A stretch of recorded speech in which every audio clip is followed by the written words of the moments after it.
Aí. Bom dia mais uma vez, meus irmãos. Graça e paz do nosso Senhor Jesus Cristo. Hoje é um dia muito especial, né? Dia dos Pais.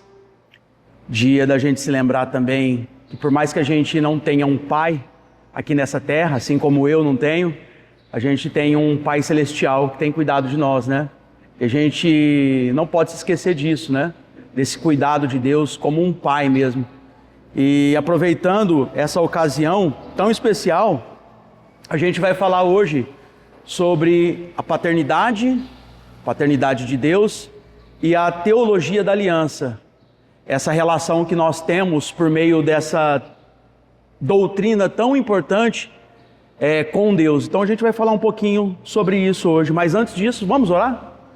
Senhor nosso Deus e Pai, neste momento nós queremos te agradecer, ó Deus, primeiramente pela tua graça, pela tua misericórdia, pelo teu amor, porque nós sabemos que o Senhor é um pai amoroso, não um pai ausente, ó Deus, como nós temos visto muitas vezes aqui nesse mundo, mas um pai presente, um pai que se relaciona com a sua criação e principalmente com o homem, que também é obra de tuas mãos, ó Deus.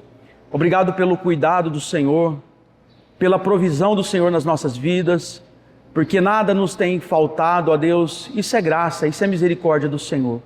Continua, ó Deus, nos ajudando, nos sustentando e nos lembrando a cada dia, ó Deus, que nós não estamos sozinhos nesse mundo. Nós não estamos órfãos, mas nós temos o Senhor que tem nos ajudado, que tem nos consolado, que tem nos sustentado. E isso é tão importante, ó Deus. Fica conosco, fala conosco nesta manhã, isso nós te pedimos em nome de Jesus. Amém. Então a gente vai falar hoje, meus irmãos, dessa doutrina tão importante, né, que é a teologia da aliança. E como quando a gente olha para essa doutrina, a gente deve se lembrar que Deus é um Deus relacional, um Deus pactual. Então a gente vai falar um pouquinho sobre isso hoje. Para a gente iniciar, eu gostaria de convidar os irmãos a abrirem comigo as suas Bíblias em Gálatas.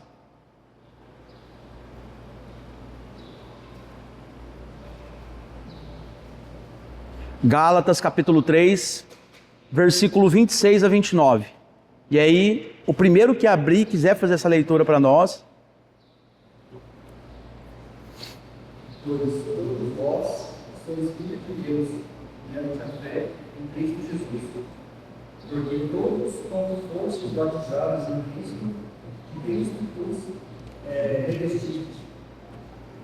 Vistardes, não pode haver judeu nem grego, nem escravo, nem liberto, nem homem, nem mulher, porque todos vós sois um em Cristo Jesus. E se sois de Cristo, também sois descendentes de Abraão, herdeiros segundo a promessa. Olha só que interessante esse texto. Primeiro, ele começa falando que nós somos filhos de Deus. E por que nós somos filhos de Deus? Mediante a fé em Cristo Jesus. Então a gente vai falar sobre isso, a adoção por meio de Cristo. Outra coisa, porque todos quantos fostes batizados em Cristo, de Cristo vos revestiste. Então, esse pertencimento à família de Deus, existe um símbolo para que a gente possa de fato entrar nessa família de Deus. Para que a gente possa de fato ser aceito na família de Deus. E esse símbolo agora é o batismo, a gente vai falar sobre isso também. Outra coisa, Dessarte, não pode haver judeu, nem grego, nem escravo, nem liberto, nem homem, nem mulher, porque todos vós sois um em Cristo Jesus. Aqui está a família estendida de Deus. Deus começa, claro, escolhendo uma família, e essa família é a família de Abraão, a gente vai falar sobre isso. No entanto, todas as pessoas de todas as raças, povos e línguas também são incluídos na família de Deus. Porque o que Deus disse para Abraão lá em Gênesis? Em ti serão benditas todas as famílias da terra. Então a gente vê que por meio da fé de Abraão, muitas pessoas são introduzidas nessa grande família, que é chamada de família da fé. A primeira coisa que a gente aprende através dessa doutrina tão importante e da nossa relação também com Deus como Pai e como pais também nesse mundo, é que todo pai, de certa forma, ele transmite, ele ensina diariamente, mesmo que não intencionalmente, teologia. Então todos os dias nós estamos ensinando aos nossos filhos teologia. E quando a gente pensa nas responsabilidades de um pai cristão, o que normalmente vem à nossa cabeça? As responsabilidades que nós temos como pais, de forma geral. O que normalmente vem à nossa cabeça? O que eu tenho que fazer para o meu filho? Você já usou duas palavras aí que eu coloquei aqui. Então, provisão, proteção, né, que é segurança, educação, disciplina também, né? E principalmente afeto. Então, quando a gente pensa a princípio, a gente já lembra dessas coisas, né? E essas coisas são importantes na vida dos nossos filhos? São, né? São fundamentais. Todo pai, ele deve prover essas coisas na vida dos seus filhos. No entanto, meus irmãos, existe algo muito mais importante que vai além da provisão material, da segurança, da formação. São coisas importantes também. Pais participam diretamente da formação espiritual dos seus filhos. Vocês acham que isso é importante? É muito importante, né? Isso, na verdade, é o princípio fundamental na educação dos nossos filhos. Pais participam diretamente da formação espiritual dos filhos. E é muito importante a gente falar sobre isso no nosso tempo, justamente porque, na nossa cultura, os pais educam, criam seus filhos para quê? Para ter sucesso profissional, para ganhar muito dinheiro, ou principalmente hoje que se fala em conquistar o seu primeiro milhão, em ser importante diante da sociedade. Então, se fala muito sobre isso na nossa cultura. Mas muitas vezes os pais, inclusive pais cristãos, acabam se esquecendo do fundamental, que é o quê? Formação espiritual dos seus filhos. E isso acontece de que forma? Pensando assim na nossa vida diária, prática, ordinária. De que forma que isso acontece? Existem algumas formas, né? Mas acontece no culto doméstico, quando eu me assento com os meus filhos, com a minha família, intencionalmente para meditar na palavra de Deus. E aqui eu não estou falando de um especialista em Bíblia, alguém que tem um domínio em Bíblia, teologia, doutrina bíblica, não. É alguém que ama o Senhor e que tem o desejo de transmitir aos seus filhos o conhecimento da fé cristã e tem essa responsabilidade. Então o que ele faz? Ele se assenta na mesa, na sala, no sofá, enfim, o lugar não importa, mas o mais importante é que ele sabe da sua responsabilidade diante dos seus filhos. Então, isso acontece de forma intencional, no culto doméstico principalmente, na oração, na leitura, na maneira como os pais tratam os filhos, a maneira como o pai trata a esposa, a maneira como ele reage às perdas, como ele enfrenta as frustrações, como ele fala da igreja para os filhos. E também, e isso aqui é muito importante, quando ele reconhece os seus próprios erros. Quando o pai faz todas essas coisas, ele está pregando para o seu filho. Ele está dizendo para o seu filho, esse é o evangelho que eu acredito e que eu vivo na prática também. O evangelho não apenas de falar da boca para fora, né? Mas o evangelho de assentar à mesa, de reconhecer seus próprios erros, as suas limitações, de pedir perdão quando ele se excede.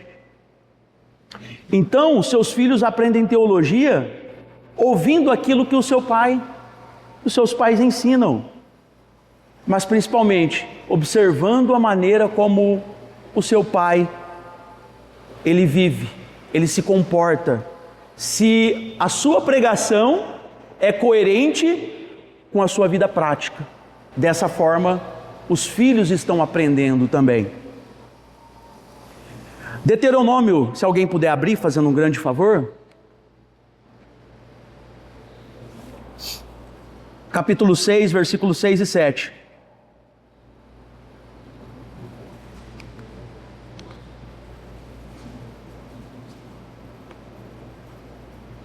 Essas palavras que hoje te ordeno estarão no teu coração.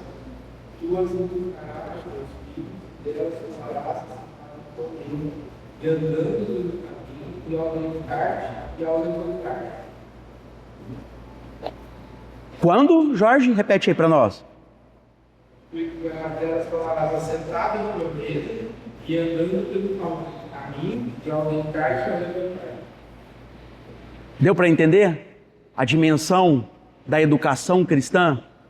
Ao andar pelo caminho, ao assentar na mesa, ao andar, em todos os momentos, nós temos a responsabilidade de ensinar os nossos filhos a fazer o quê? A inculcar essas verdades e vivê-las de forma prática.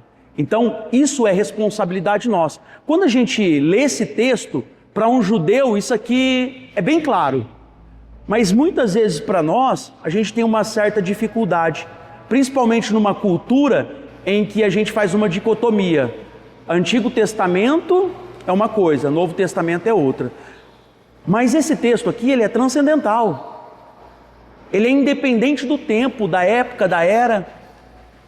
Nós devemos aprender com esse texto, nós devemos olhar para esse texto, meditar nesse texto.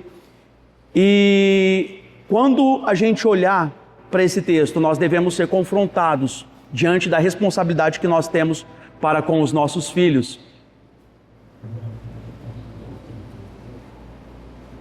A ordem é importante porque o pai não transmite apenas informação religiosa. A mesma palavra que ele ensina precisa governar também a sua vida. Então isso é fundamental. Aquilo que ele ensina, ele precisa viver aquilo na prática. O pai não pode ser uma pessoa incoerente, que ele ensina uma coisa para os filhos, ele prega uma coisa para os filhos, mas na prática ele vive outra totalmente diferente. Então, antes de mandar os filhos colocar a palavra no coração, ele precisa ter essa palavra no seu próprio coração. Essa palavra precisa confrontar o seu próprio coração. E é nesse sentido, meus irmãos, que a teologia da aliança, ela é muito importante. E ela também amplia nossa perspectiva em relação ao nosso relacionamento com Deus e diante desse relacionamento, a responsabilidade que Ele nos dá para com os nossos filhos. Porque o que a Bíblia diz? Que a promessa é para vós, para os vossos filhos e para os filhos dos vossos filhos. Então, a promessa, ela é ampla e nós temos uma responsabilidade diante disso. Então, quando a gente acompanha a história bíblica, a evolução da história bíblica, nós percebemos que Deus conduz suas promessas através de gerações. Então, a fé é uma fé pactual, que atravessa gerações.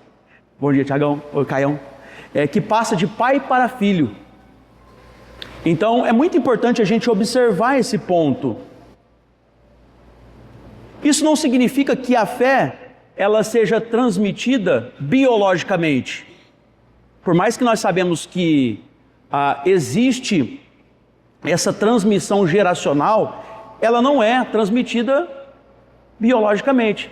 Então isso significa que a algum ponto da vida dos filhos, eles podem virar as costas para Deus, se esquecer de tudo aquilo que eles aprenderam. Justamente por isso que é muito importante a maneira como nós vivemos diante dos nossos filhos e a maneira como nós ensinamos os nossos filhos. Porque esse ensino envolve tanto teoria, mas principalmente prática. Então isso significa que Deus coloca os filhos diante da sua palavra e confia agora aos pais uma responsabilidade espiritual e também real. Enquanto que a salvação, por outro lado, ela permanece sendo uma obra soberana da graça de Deus.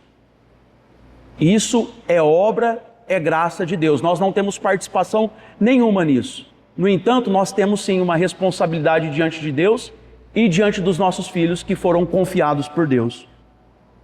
E o que essa história, essa doutrina da aliança nos ensina sobre Deus como Pai e o que isso muda também na maneira como nós criamos os nossos filhos? Alguém quer se arriscar a responder? Vou repetir a pergunta. O que a história da aliança nos ensina sobre Deus como Pai e o que isso muda na maneira como criamos os nossos filhos?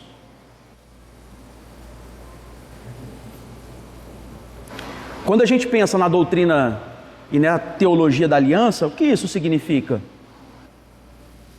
Isso significa na prática que Deus ele tem um compromisso com os seus filhos, não é verdade? E esse compromisso é o quê? É um compromisso passageiro apenas? Que Deus em algum momento eu não vou cumprir não. Não, né? É um compromisso real, verdadeiro e vitalício. Justamente por isso que a gente fala que é pactual, né?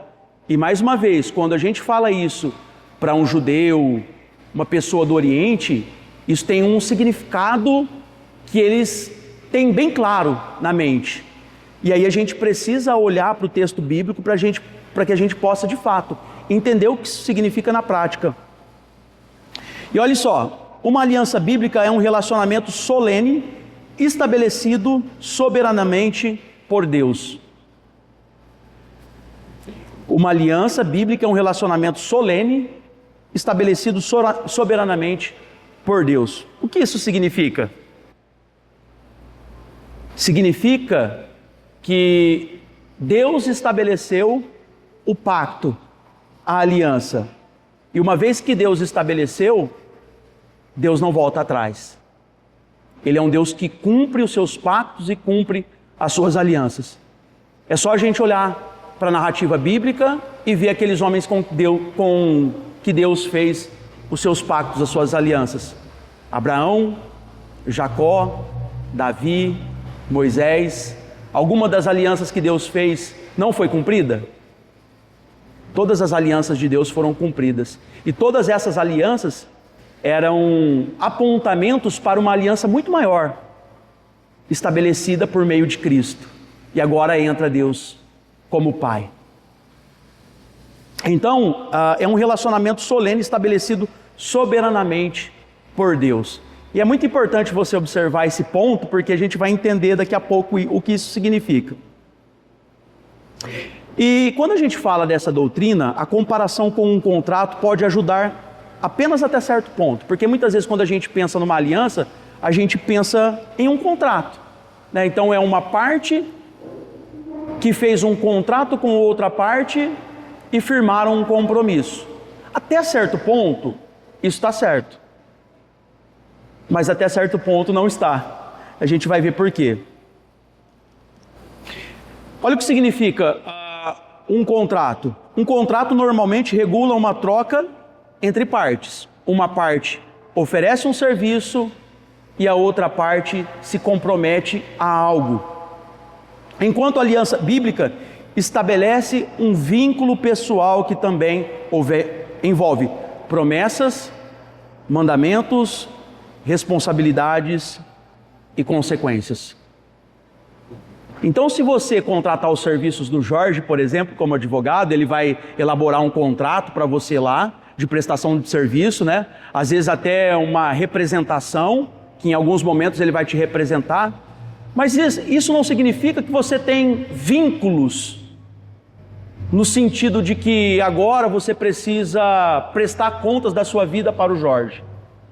Eu tenho que fazer aquilo que o Jorge determina, no sentido da minha vida privada. Não significa isso. Então o contrato, ele tem uma nuance.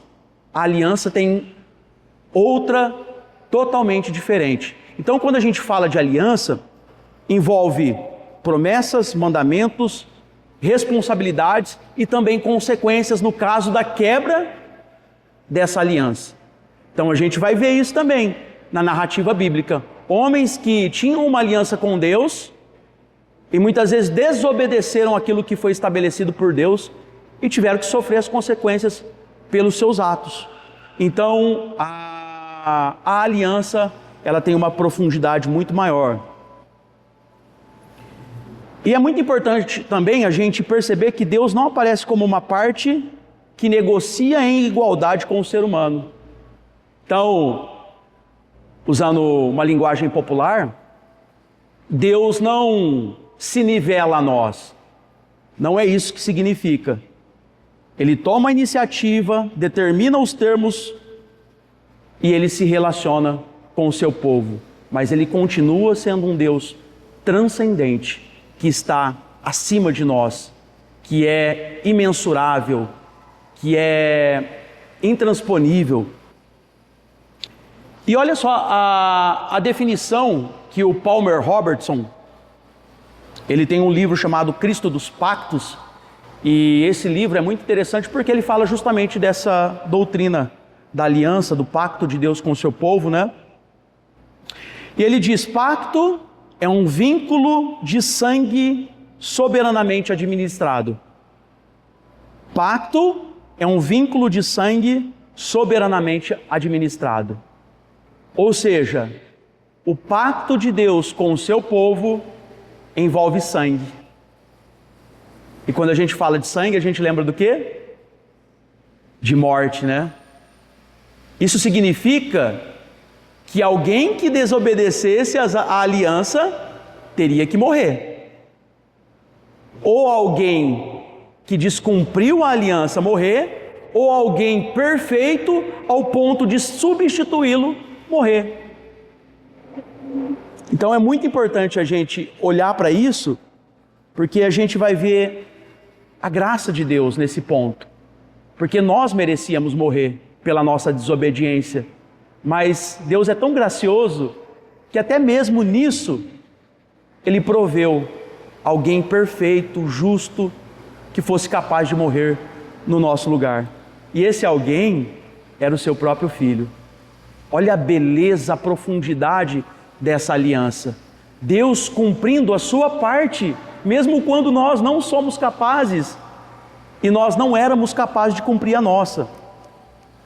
Então, uma definição do Palmer Robertson aqui, vínculo aponta para uma relação real entre Deus e o seu povo. Então, é uma relação real. Por que é real? Porque Deus não, primeiramente, Deus não é um Deus que é um Deus apenas transcendente. Não. Ele é um Deus infinito, transcendente, mas Ele é um Deus imanente também. Ele é um Deus que se relaciona com o seu povo. E Ele faz isso por meio de quem? Por meio de Cristo. Então, justamente por isso, é uma relação real. Deus se manifestou entre nós para se relacionar com o seu povo. E a expressão de sangue aqui ressalta a solenidade de vida e morte ligada ao pacto. Então existe aqui consequências no descumprimento do pacto e da aliança. E a consequência é o quê? É a morte, é o derramamento de sangue do culpado. E nesse sentido, Cristo, Ele toma o nosso lugar. Então a administração soberana, como o Palmer Robertson ele aponta aqui, mostra que é Deus quem estabelece a aliança.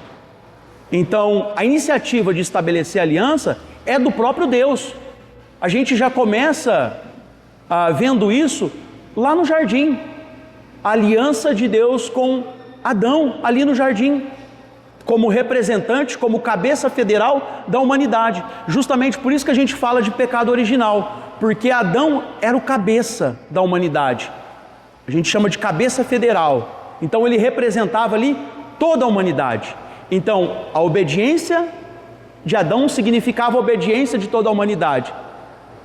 Porém, a desobediência de Adão significava a desobediência de toda a humanidade. E uma fórmula que atravessa a Escritura e que nos resume essa realidade é quando Deus diz: eu serei o vosso Deus e vós sereis o meu povo. Eu serei o vosso Deus e vós sereis o meu povo. Mais uma vez, a escolha soberana de Deus de se relacionar com o seu povo. E de que forma que Deus se relaciona? Por meio de alianças, por meio de pactos.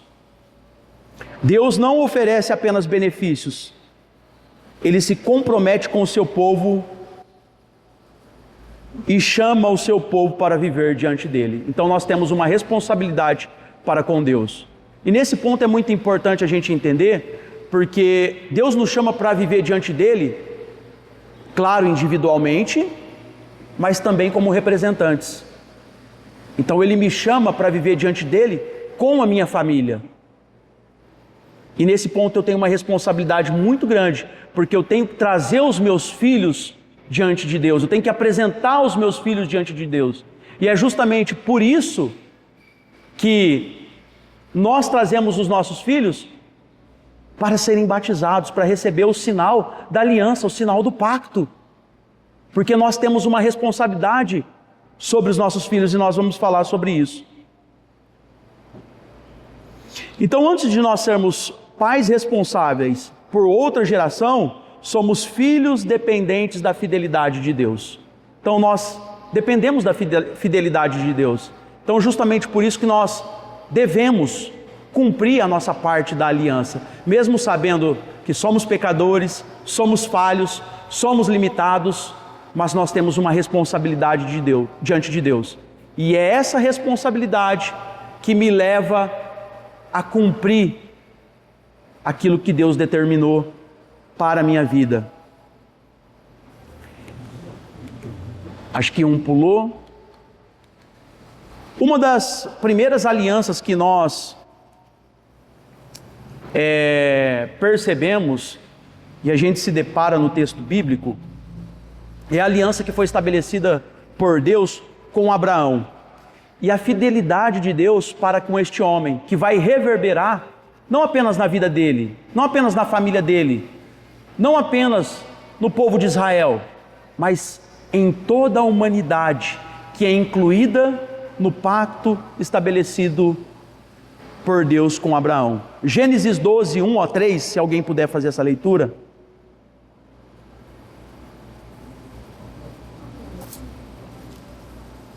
Ora, disse o Senhor a Abraão: sai da tua terra, da tua parentela e da casa de teu pai, e vai para a terra que te mostrarei.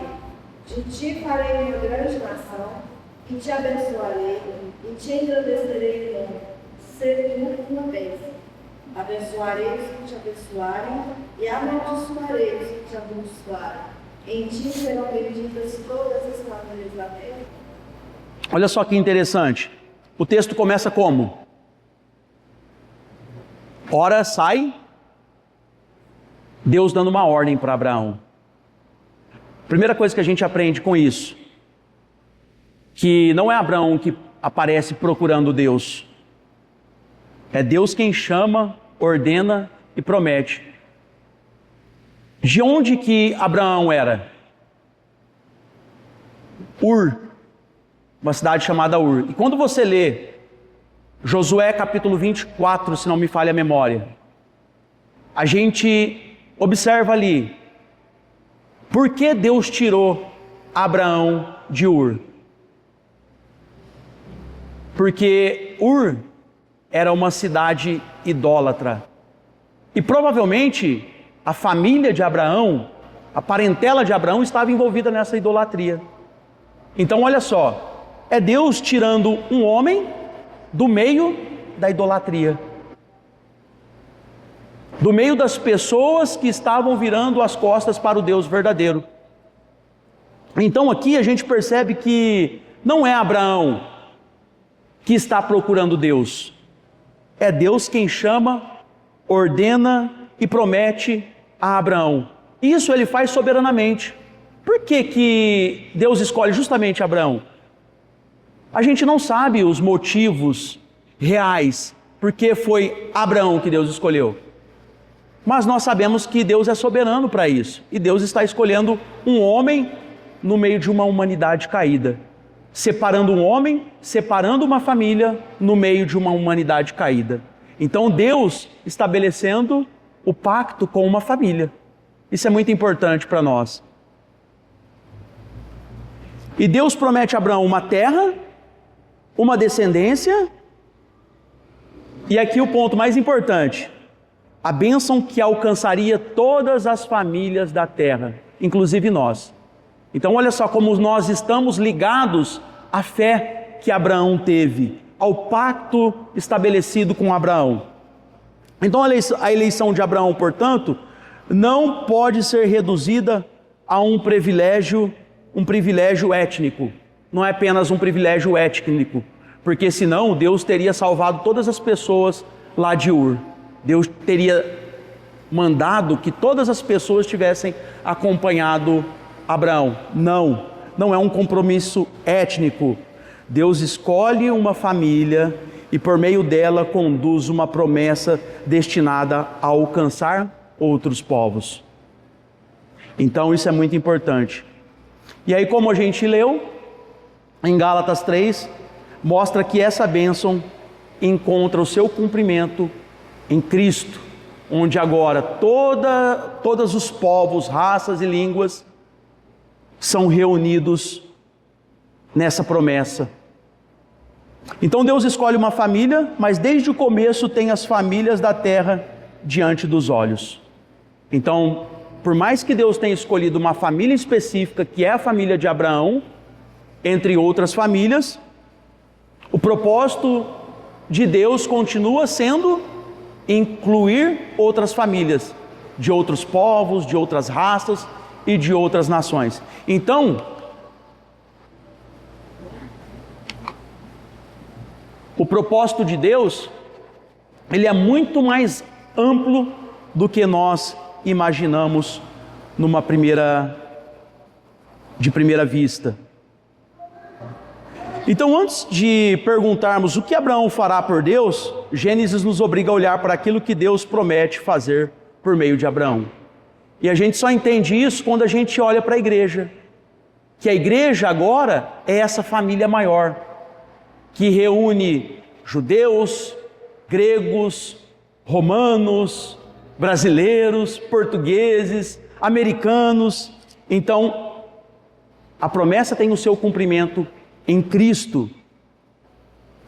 Mas a promessa, ela começa dentro de uma família. Ela começa dentro de uma família. Agora, Gênesis 17, versículo 7.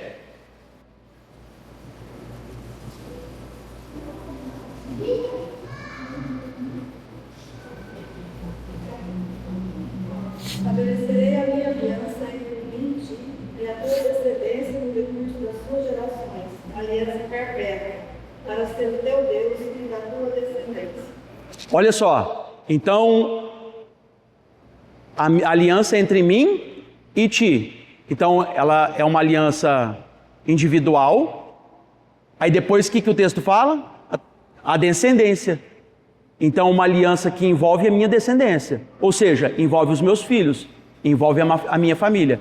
E mais uma vez eu volto ao ponto de que, por isso que nós trazemos nossos filhos para serem batizados. Porque nós entendemos esse ponto aqui, que a fé é uma fé pactual, que envolve a nossa descendência. Justamente por isso, Abraão teve fé. E ele, o que ele faz com o seu filho? Ao 8º dia, circuncisão. E agora nós temos a obrigação, como pais, de fazer o mesmo com os nossos filhos. Mas o símbolo agora é outro, que Colossenses vai falar sobre ele, que é o batismo. Na nova aliança, o símbolo agora de pertencimento a essa grande família é o batismo. Então, justamente por isso que nós batizamos os nossos filhos. E mais uma vez, o Palmer Robertson, ele chama a atenção para o caráter genealógico da atividade pactual de Deus. Ou seja, essa aliança envolve não apenas a mim, mas envolve toda a minha descendência. Os meus filhos, os filhos dos meus filhos. Então, essa fé, ela precisa ser transmitida pelos pais aos seus filhos. Aí entra a nossa responsabilidade diante de Deus. Então a família aqui possui um lugar muito importante na ordem criada e a história da redenção. Porque é por meio de uma família que Deus, Ele começa, Ele estabelece a sua aliança, Ele estabelece o pacto. Isso, para que a gente possa entender, não significa, como eu disse mais uma vez, uma transmissão genética apenas da graça. Não é isso que está envolvido aqui. Tanto que Ismael era filho de Abraão, Isaú era filho de Isaac. E o que Romanos fala sobre esses dois? O que Romanos 9 fala a respeito da atividade pactual de Deus? O pacto não foi com esses dois, não foi com Ismael, mesmo ele sendo filho de Abraão. O pacto não foi com essas pessoas. Então os filhos não são automaticamente regenerados porque nasceram de pais crentes. Não é isso que significa essa doutrina.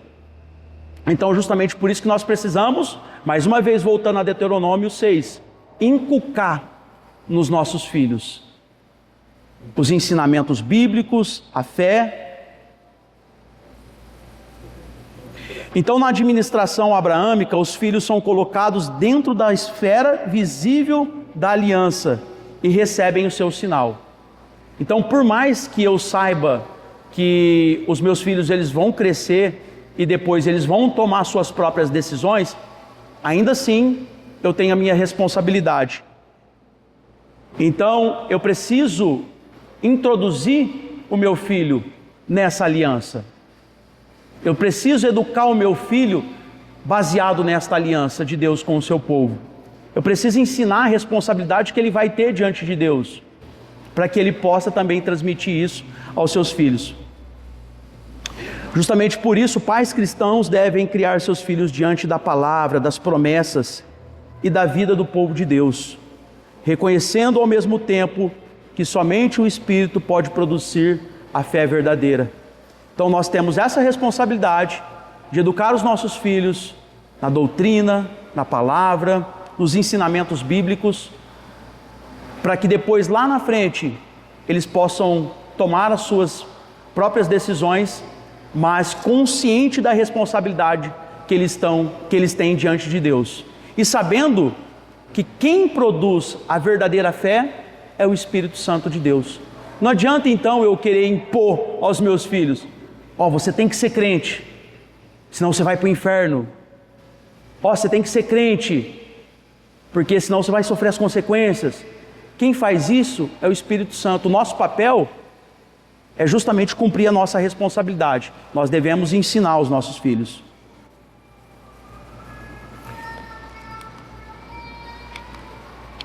Teve um slide ali que ele desconfigurou.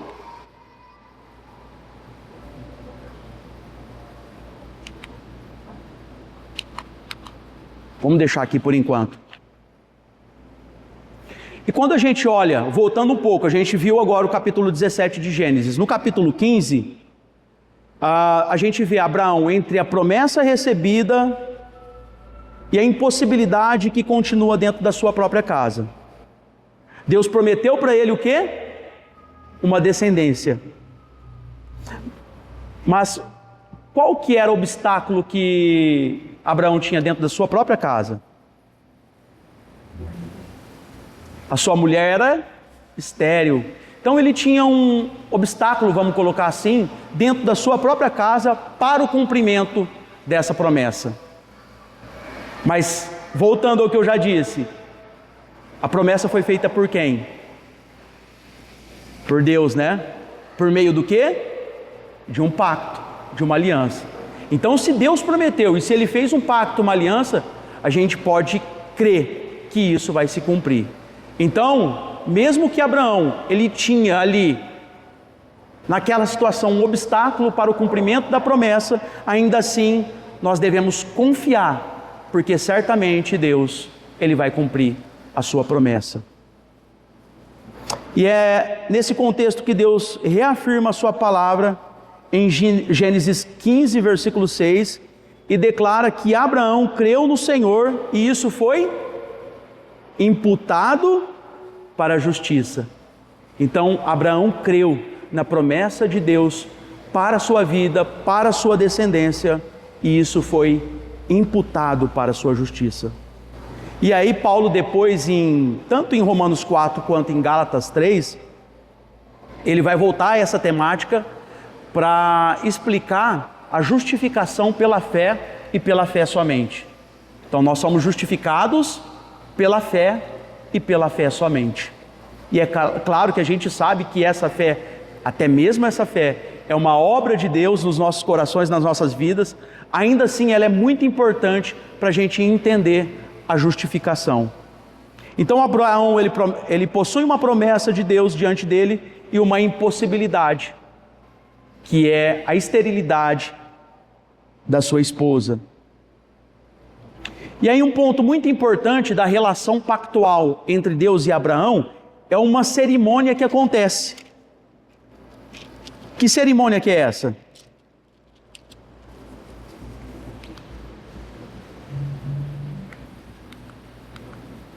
Deixa eu ver qual o slide aqui agora, que acho que pulou. É justamente aquele, mas para que chegar no ponto aqui eu passo. Então, que cerimônia que é essa que acontece? Para Deus mostrar que tipo de aliança que ele está fazendo com Abraão. 2 animais são divididos, né? E aí, para a gente entender esse episódio, Jeremias, depois lá no capítulo 34, versículo 18, ele nos ajuda a compreender esse gesto como parte de um juramento solene. Isso era comum no Oriente Próximo. E o Robertson, mais uma vez aqui, ele descreve essa imagem como um penhor de morte. Os animais partidos representam as consequências ligadas à violação da aliança. Então o animal ele é partido ao meio. O que isso significa? Essas são as consequências da violação da aliança. Então se a aliança for descumprida, isso vai acontecer com a parte que descumpriu a aliança. Ou seja, a morte. E aí o detalhe decisivo que eu acho maravilhoso desse texto é que Abraão, e qual que era a cerimônia? O animal vai ser partido e era comum as pessoas que estavam envolvidas no pacto darem as mãos e ambas passarem no meio dos animais. Ou seja, olha só, nós estamos firmando uma aliança, eu e você. Nós vamos passar aqui no meio dos animais. E quem descumprir a aliança, quem violar a aliança, isso que aconteceu com os animais vai acontecer com essa pessoa.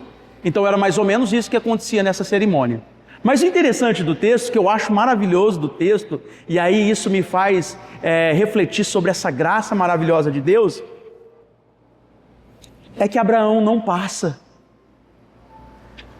Abraão não passa entre os pedaços dos animais, do animal.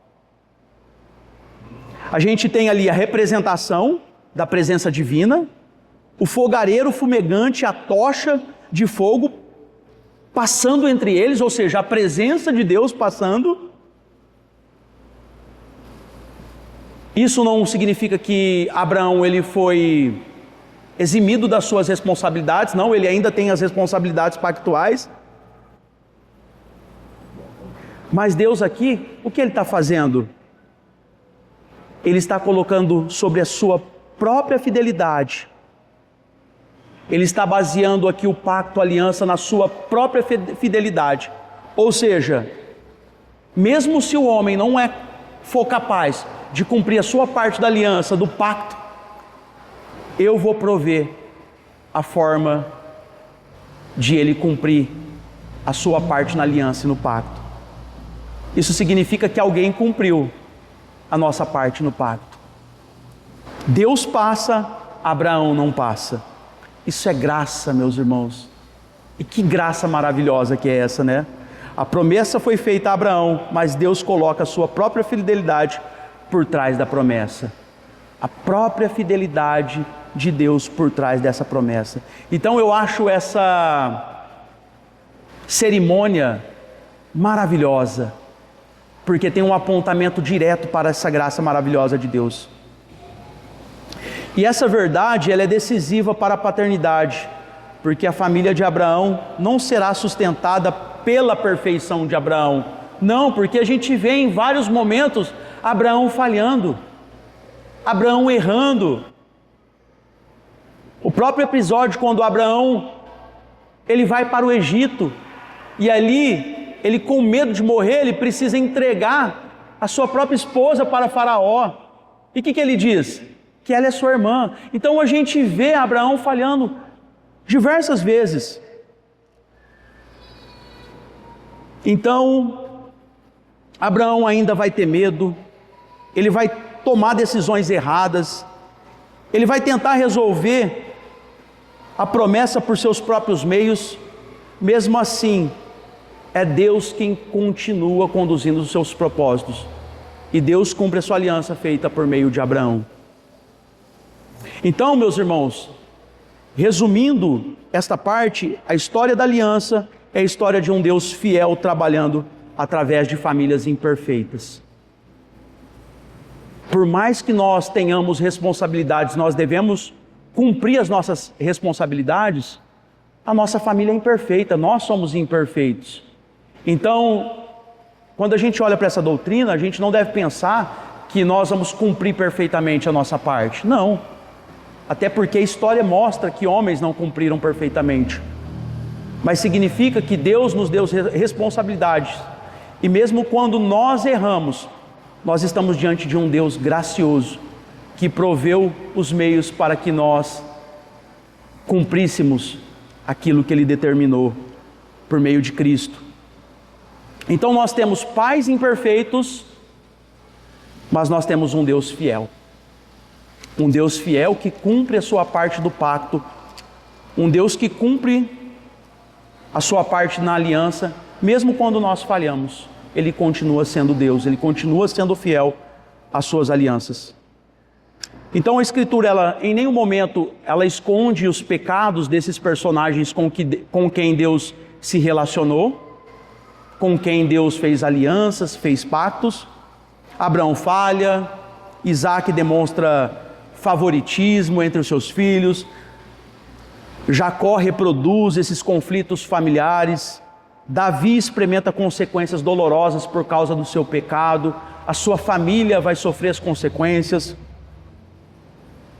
Mas aqui, meus irmãos, a gente está diante de homens, pecadores sim, e que também precisam da graça de Deus. A Bíblia não nos entrega uma coleção de pais perfeitos para nós imitarmos, não. A Bíblia, ela nos entrega personagens, homens imperfeitos, que a gente deve se inspirar neles também, mas no sentido de que eles foram dependentes de Deus. Eles dependeram da fidelidade de Deus.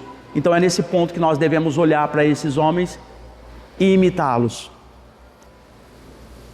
Então ela nos mostra pais falhos, pecadores que precisam da graça de Deus. Agora sim, acho que eu passo de slide. É aqui.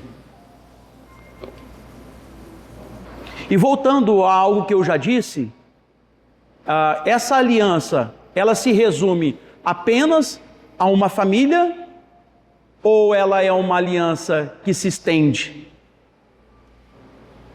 E a gente vai perceber que até mesmo na antiga aliança, ela não era uma aliança exclusiva para a família de Abraão e depois para a sua descendência, o povo de Israel.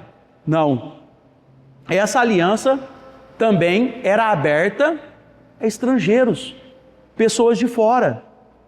Então esse sempre foi o propósito de Deus. Não é que lá no Antigo Testamento Deus tinha um tipo de aliança e agora em Cristo é outro tipo de aliança. Não. O que nós temos no Antigo Testamento é um movimento que é chamado de movimento centrífugo, ou seja, Deus estabeleceu um pacto com uma família específica, com uma nação específica. Os outros povos da terra precisavam vir até Israel para conhecer o Deus verdadeiro. E agora, na nova aliança, em Cristo, no Novo Testamento, nós temos um movimento que é chamado de movimento centrípeto, ou seja, agora o povo escolhido precisa sair às nações anunciando a fé no Deus verdadeiro. Então são dois movimentos diferentes, mas de uma mesma aliança, entenderam? Então isso é muito importante, porque muitas vezes, como eu disse lá no início, a gente faz uma dicotomia. Isso aqui é Antigo Testamento, isso aqui é Novo Testamento. E parece muitas vezes que Deus tinha um tipo de relacionamento no Antigo Testamento e agora tem um outro tipo de relacionamento no Novo Testamento. É claro que nós sabemos que o relacionamento agora é feito diretamente por meio de Cristo, o Deus que se manifestou entre nós. Mas Deus continua sendo o mesmo Deus, porque Ele é imutável. Deus é imutável. Então, quando a gente percebe que estrangeiros também são introduzidos na aliança? Existem alguns episódios ali no Antigo Testamento, falando a nível de Antigo Testamento. A gente vê alguns episódios. E o primeiro desses episódios, que a gente pode colocar assim que fica mais claro, é lá em Josué 2. O que aconteceu lá em Josué 2? Livro de Josué, capítulo 2. Lembra que ele manda os espias na terra, e aí os espias passam uma situação difícil lá, e existe uma mulher, que ela faz uma aliança com eles, para salvá-los na hora deles fugirem. Essa mulher é quem? Raabe. É uma mulher estrangeira. Então ela é apresentada como uma mulher cananeia, moradora de Jericó, e uma mulher marcada por um passado não tão bonito. Essa mulher é marcada pela prostituição. Então a sua origem, sua cidade e a sua história parece que colocam ela de fora da aliança, né? Aí você fala, puxa vida, uma pessoa dessa, incluída na aliança de Deus com o seu povo? Mas é isso que Deus faz, essa mulher incluída. Tanto que lá na Galeria da Fé, em Hebreus 11, a gente vê essa mulher sendo citada. E mais do que isso, ela participando da genealogia de quem? De Jesus. Então, Josué 2,11, alguém pode ler?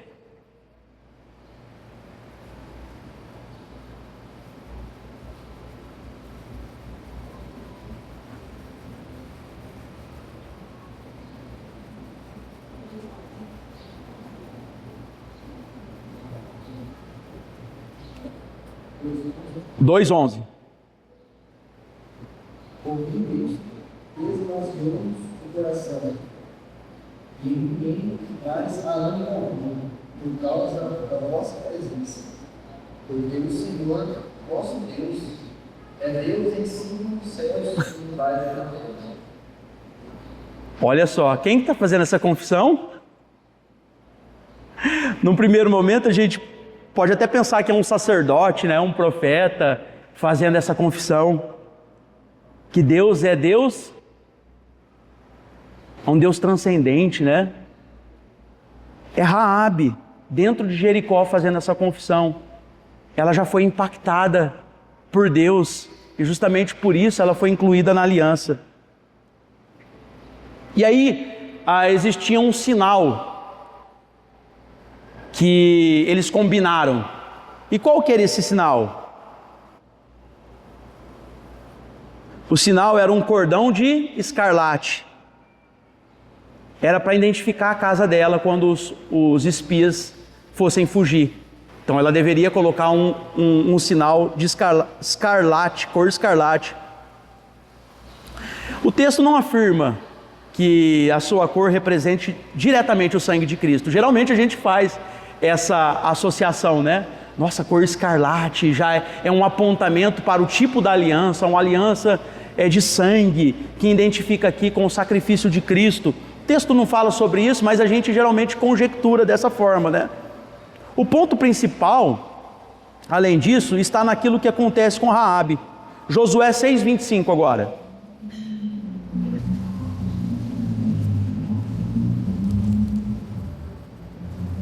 E alguém, se puder já abrir para adiantar, Mateus 1:5. Mas Josué preservou com o filho da prostituta Raabe e a casa de seu pai, e com quanto tinha. E habitou no meio de Israel até o dia de hoje, porquanto esconderam os mensageiros que Josué enviaram a criar Jericó. Olha que interessante, o texto o autor ele faz questão de identificar quem que era essa mulher.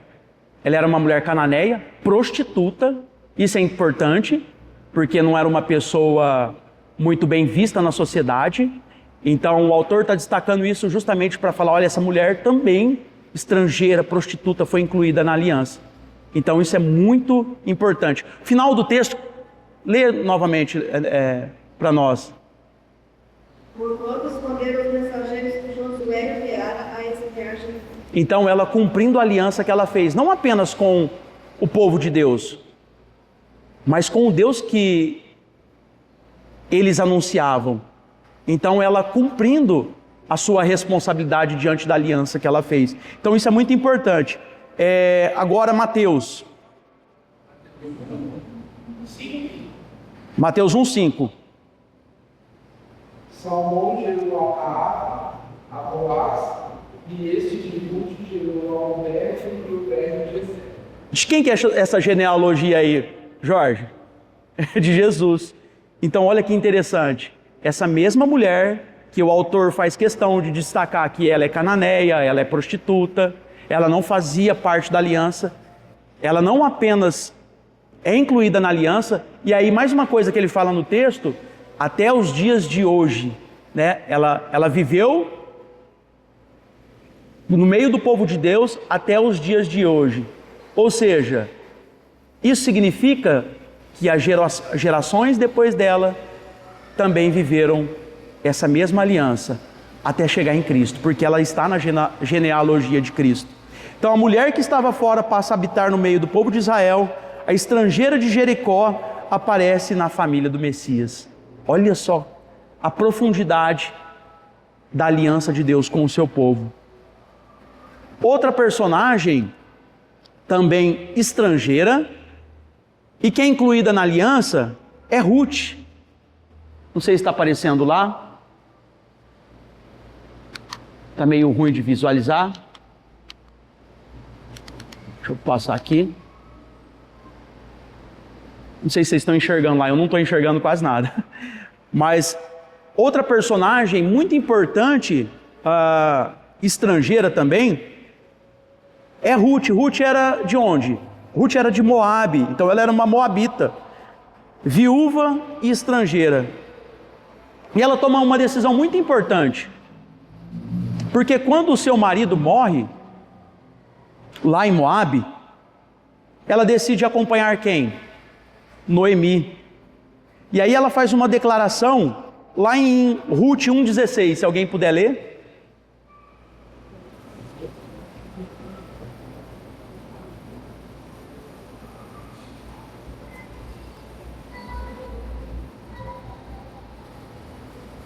Ruth 1,16. Tirar também muitos alguns espíritos. Disse, porém, não insiste para que te deixe e ouvidos a não surpresa, porque onde quer que fores eu irei eu, onde quer que pousares, ali pousarei eu. O meu povo é o meu povo. Olha só, mais uma vez, a aliança em relação a uma estrangeira. O teu povo é o meu povo. Ou seja, a aliança, ela transcende os laços familiares. Ela não estava fazendo uma aliança apenas com Noemi. Ela não estava fazendo uma aliança apenas com o povo de Israel. Porque o texto deixa claro, o teu Deus é o meu Deus. Ou seja, aliança com Deus. Então, meus irmãos, a gente percebe com esses textos que até mesmo os estrangeiros já eram incluídos na aliança. E esse sempre foi o propósito de Deus, porque a aliança que ele fez com Abraão envolvia a sua descendência e envolvia também muitas outras famílias, muitas outras nações. E aí que a gente vê na vida de Ruth, Boaz aparece como um resgatador de Ruth. Ruth então é integrada agora à família e ela torna-se mãe de Obed. E aí ela entra na linhagem de Davi também. E consequentemente, ela entra também na genealogia do Messias. Mateus também a inclui na genealogia de Cristo. Raabe, Ruth mostram que a promessa feita a Abraão já avançava para além das fronteiras de Israel. Então isso é muito importante. Já no Antigo Testamento, outras nações, estrangeiros também eram incluídos na família da aliança. E é muito importante porque quando a gente vê, principalmente lá em Levíticos, as orientações para o povo, a maneira de viver, eles tinham também leis e regras que envolviam os estrangeiros, acolhimento dos estrangeiros. Isso é muito importante para o nosso pensamento pactual. Então nós estamos diante de duas mulheres estrangeiras, duas mulheres que estavam fora da aliança, e as duas acabam dentro, não apenas da aliança, mas também da genealogia de Cristo. E isso é muito importante. E Mateus faz questão de, lá na genealogia, colocar essas duas mulheres. Sabe por quê? Porque Mateus, ele está escrevendo para judeus. O evangelho de Mateus é para os judeus. Então, ali na genealogia, ele quer deixar claro para os judeus de que linhagem Cristo é, que ele é o verdadeiro Messias, porque ele é da linhagem não apenas de Davi, mas também dessas pessoas. Ou seja, a promessa feita a Abraão, a promessa feita ao povo de Israel, se cumpre em Cristo. E Mateus, ele quer deixar claro para os judeus que estavam rejeitando a Cristo, porque o evangelho de Mateus, ele é escrito por volta do século 65, 70 da era cristã. Então, quando ele escreve esse evangelho, ele quer deixar claro para os judeus que Jesus é dessa linhagem. Em ti serão benditas todas as famílias da terra. Então a promessa está avançando. Irmãos, chegamos nesse ponto aqui, a gente tem mais conteúdo dessa aula. Vocês querem parar, a gente continua numa próxima aula, que aí acho que senão vai ficar um pouco tarde, né?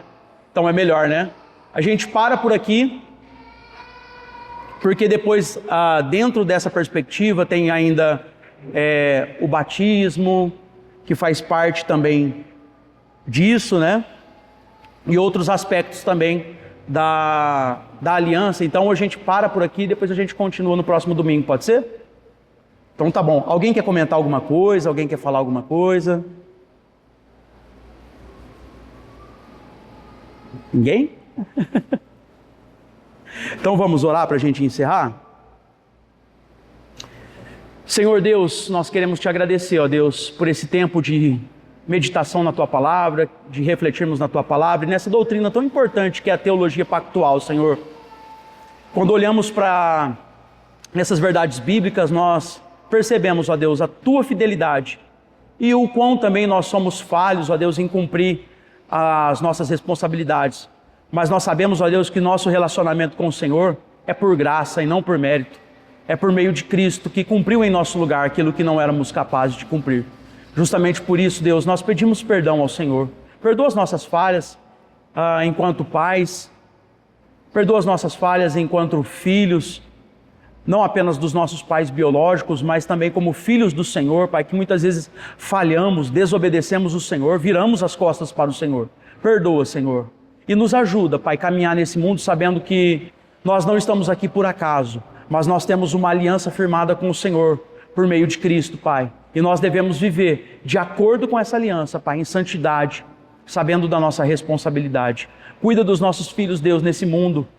Muitas vezes nós nos preocupamos porque não estamos juntos com eles, mas nós sabemos que eles estão sob o cuidado do Senhor, Pai. Cuida deles, cuida dos seus filhos, dos nossos netos. E, ó Deus, nos abençoa, Pai. Isso nós te pedimos em nome de Jesus. Amém. Irmãos, Deus abençoe. Daqui a pouco estamos de volta, né?